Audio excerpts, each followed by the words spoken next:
I stared at my phone in disbelief, reading the text from Maria, our nanny of 6 months. Ms. Olivia, we need to talk. Your stepfather has been paying me to report on you, but I have proof of everything. My hands trembled as I sank into my home office chair. At 32, as a single mother to my 4-year-old daughter Lily, I'd grown accustomed to my stepfather Robert's attempts to control my life. But this was a new low. Maria had seemed perfect when she started, wonderful with Lily, professional and highly recommended. Now I understood why. Robert had planted her. Come over after Lily's bedtime, I texted back. My mind raced through every conversation, every moment I'd shared with Maria in our home. What had she reported? What ammunition had I unknowingly given my stepfather? At 8:30 p.m., with Lily sound asleep, Maria sat across from me at my kitchen table. Her usually confident demeanor was replaced with nervous energy as she pulled out her phone. I was desperate for work when your stepfather approached me, she began, her voice low. He offered double the normal salary to be your nanny, but with conditions. I had to report everything, your schedules, conversations, visitors, anything about your dating life. And you agreed. I felt betrayed, even though I could see the guilt in her eyes. At first, yes. But then I saw what kind of man he really was. Maria placed her phone on the table. 2 weeks after I started, I began recording every meeting with him. Every phone call. Every instruction he gave me. She played the first recording. Robert's familiar voice filled my kitchen. I don't care what you have to do. Find something we can use against her. That child deserves better than a mother who works 60 hours a week. My blood boiled. I'd built my consulting business from nothing after my divorce, working hard to provide for Lily. Yes, I worked long hours, but I'd structured my schedule around Lily's needs. There's more, Maria continued, swiping through files. He wanted me to leave evidence of neglect, stage situations that would look bad for you. Another recording played. Leave some dishes unwashed. Make sure there's never healthy food in the fridge when the surprise inspections happen. We need to build a case. Surprise inspections, I asked. He's been sending private investigators to document your unsafe home environment. But I've been keeping my own records. Your house is always clean. Lily is well cared for, and you spend quality time with her every day. I thought about Robert, my mother's second husband, who'd entered my life when I was 12. He'd always tried to micromanage my life, believing his wealth gave him that right. When I divorced Lily's father 2 years ago, refusing Robert's demands to pursue full custody, his controlling behavior had escalated. Why are you showing me this now? I asked Maria. Because yesterday he told me his final plan. She played one last recording. Robert's voice was triumphant. The evidence is nearly complete. Next week, we file for emergency custody. With your documentation of her incompetence, the judge will have no choice. My wife and I will finally give that child the life she deserves. My heart raced. He wants to take Lily. Maria nodded. But he doesn't know I've documented everything. Every real interaction between you and Lily. Every loving moment. Every bedtime story. And most importantly, every manipulative instruction he gave me. I studied the nanny's face, seeing determination replace her earlier guilt. Why did you change your mind about helping him? Because I watched you with Lily. You're an amazing mother, Ms. Olivia. What he's doing is wrong, and I want to help you stop him. I reached for my phone, ready to call my lawyer, when a text from Robert appeared. Hope you're ready for some changes. See you in court next week. Looking at Maria, I asked, will you testify about all of this? I've already organized all the evidence. Every recording is time-stamped and backed up. He never suspected I was working against him because I kept sending him the reports he wanted. They just happened to be completely truthful about what a good mother you are. For the first time in months, I felt hope. Robert had finally overplayed his hand. We need to move quickly, I said, already drafting an email to my lawyer. He'll try to discredit you once he realizes what's happening. Maria smiled grimly. Let him try. The truth is all on these recordings. And wait until you hear what he said about the judge he's trying to bribe. Robert thought he'd found the perfect spy. Instead, he'd given me exactly what I needed to end his interference in our lives forever. The next week would change everything, just not in the way he planned. The following days were a blur of legal preparations and strategy meetings. My lawyer, Amanda Chin, couldn't believe our luck with the evidence Maria had collected. This is more than just attempted custody interference, Amanda said, reviewing the recordings.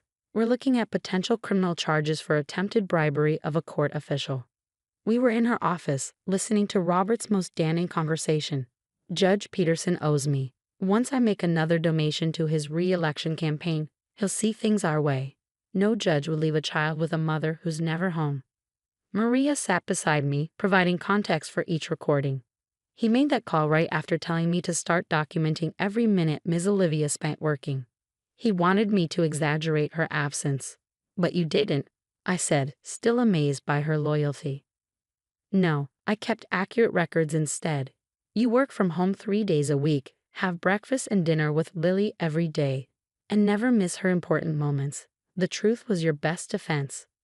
Just then, my phone buzzed. It was my mother, Robert's wife. Olivia. What's this I hear about you threatening Robert? He's only trying to help. I put the phone on speaker. Mom, do you know what your husband has been doing? Trying to protect his granddaughter. You're always working, always on your phone. Robert says. Robert paid my nanny to spy on me, I interrupted. He's trying to bribe a judge to take Lily away from me. Silence filled the line. Then, that's ridiculous. He would never. Amanda nodded, and I played one of the recordings. My mother gasped as she heard her husband's voice plotting against her daughter. There's more, I said softly. Hours more. Would you like to hear how he plans to use your money to fund this scheme? Or how he's been having me followed? I need time to think, my mother whispered before hanging up. Amanda started organizing papers. We're filing for an emergency protective order. Based on these recordings, we can prove harassment and attempted parental alienation. He won't take this well, Maria warned. He's used to getting his way. As if on cue, my phone lit up with a text from Robert.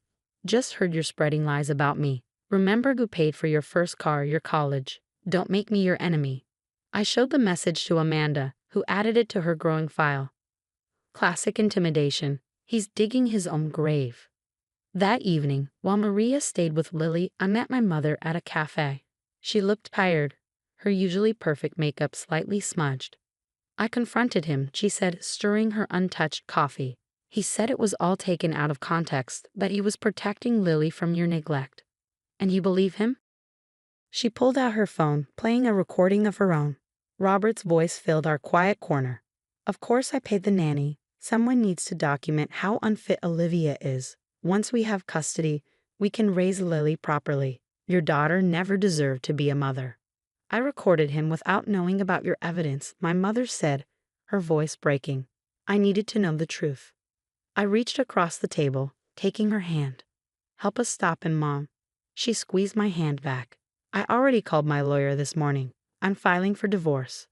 Meanwhile, Maria had been documenting Robert's increasing attempts to contact her. He'd offered more money, then resorted to threats when she stopped responding. Delete everything and stick to the plan, his last message read, or you'll never work in childcare again. But Maria hadn't worked as a nanny for 15 years to be intimidated. She'd already contacted her previous employers, warning them about Robert's potential interference. My reputation is built on honesty and care, she told me. His threats only proved we're doing the right thing. Amanda filed our paperwork the next morning. By afternoon, Robert was served with both the protective order and notice of our countersuit regarding his interference. His response was immediate and explosive. He showed up at my house, ignoring the protective order, only to find police waiting. Maria had called them the moment his car appeared on our street. You ungrateful brat, he shouted as officers approached him. After everything I've done for you. I stood in my doorway, Lily safely inside with Maria, watching as the man who tried to control my life for 20 years was finally faced with consequences. Everything you've done was for yourself, I called back. And now everyone knows it. As Robert was escorted away, my mother's car pulled up. She hurried to hug me, then went inside to see Lily. Looking at the police car disappearing around the corner, I felt a weight lift from my shoulders. Robert had tried to use Maria as his spy, but instead, she'd become my strongest ally. His own arrogance had blinded him to the possibility that someone might choose integrity over money. Tomorrow would bring more challenges, court appearances, testimony, the formal custody hearing. But for now, I had my daughter, my mother back on my side, and irrefutable evidence of Robert's true nature. The spy he planted in my house had become his downfall, and I couldn't help but appreciate the irony. The courthouse hallway buzzed with tension 3 weeks later. Robert sat with his legal team, his usually immaculate appearance showing signs of strain. My mother sat on our side, her divorce papers filed the week before. "Remember," Amanda whispered, "let the evidence speak for itself." Maria's recordings tell the whole story. Judge Wilson, not Peterson, presided over the case. Robert's attempted bribery scheme had been exposed, leading to a separate investigation. As the hearing began, Robert's lawyer tried to paint him as a concerned grandfather, worried about his granddaughter's welfare. Then Maria took the stand. "Please tell the court about your employment arrangement with Mr. Stanford," Amanda requested. Maria spoke clearly, her professional demeanor unwavering. "Mr. Stanford hired me through my agency, offering double my usual rate. He said it was to ensure quality care for his granddaughter, but during our first meeting, he revealed the true purpose." She played the initial recording. Robert's voice filled the courtroom. "I need detailed reports. Every mistake she makes, every minute she's working instead of mothering. We'll build a case for custody, and you'll be generously compensated for your help." Robert's face reddened as his own words condemned him. His lawyer attempted to object, but Judge Wilson overruled him. "And how did you respond to this request?" Amanda asked. "I began documenting everything, but not in the way Mr. Stanford wanted. I recorded our meetings, saved his messages, and kept accurate records of Ms. Mitchell's parenting. The truth was very different from what he wanted to hear." Maria proceeded to present her daily logs. My morning routines with Lily, our family dinners, the way I'd structured my work around my daughter's schedule. She showed photos of our art projects, videos of bedtime stories, and documentation of every parent-teacher meeting I'd attended. "Mr. Stanford insisted Ms. Mitchell was neglectful," Maria continued, "but I witnessed a devoted mother who balanced work and family with extraordinary care." During cross-examination, Robert's lawyer tried to discredit Maria. "Isn't it true you violated your employment contract by recording these conversations?" "My contract requires me to report any attempts to harm my charges or their families," Maria replied calmly. "Mr. Stanford's actions posed a direct threat to Lily's well-being and family stability. I acted according to my professional ethics." When Robert took the stand, his testimony unraveled quickly. Under Amanda's questioning, he couldn't explain away his recorded conversations about bribing Judge Peterson or his instructions to fabricate evidence. "I was protecting my granddaughter," he finally exploded. "Olivia works too much. She lives in a modest house. Lily deserves better." "Better than a mother's love," Judge Wilson interrupted. "Better than stability and honest work." The judge's tone made it clear where this was heading. My mother testified last, presenting her own recordings and describing how Robert had manipulated her perception of my parenting. "I was wrong to doubt my daughter," she said, her voice thick with emotion. "Robert convinced me that his wealth and influence meant he knew best. I've never been more ashamed of my choices." Judge Wilson's ruling was decisive. Not only did she dismiss Robert's custody petition, but she also granted a permanent restraining order protecting both Lily and me. Furthermore, she referred the evidence of attempted bribery to the district attorney's office. "Mr. Stanford," she concluded, "this court finds your actions to be a disturbing abuse of power and resources. You attempted to destroy a healthy family relationship for your own control. That stops today." Outside the courthouse, Maria hugged me tightly. "It's really over," she whispered. "Will you stay on as Lily's nanny?" I asked. "I understand if you want to move on after all this." She smiled warmly. "Try to get rid of me. Lily and you are family now."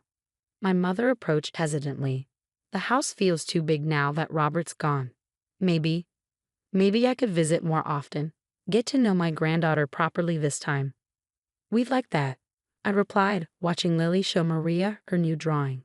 That evening, as Maria prepared to leave, she handed me a final recording. "I saved this one for after the trial," she said. "It's different from the others." Later, after Lily was asleep, I played it. It was a compilation of moments Maria had captured over her months with us. Lily's laughter during our dance parties, my voice reading bedtime stories, our silly songs while making breakfast. The everyday magic of our life that Robert had tried to destroy. I sent Maria a text. Thank you for seeing the truth worth protecting. Her reply came quickly. Thank you for showing me what real family looks like. Robert had wanted a spy to destroy my family. Instead, he'd given me an ally who helped make it stronger. As I checked on Lily one last time, I smiled at the irony. Our modest house was full of more love and loyalty than his mansion had ever known. Sometimes the best revenge isn't revenge at all. It's living well, surrounded by people who choose truth over power and love over control. Robert's perfect spy had turned out to be perfectly imperfect for his plans and perfectly perfect for ours.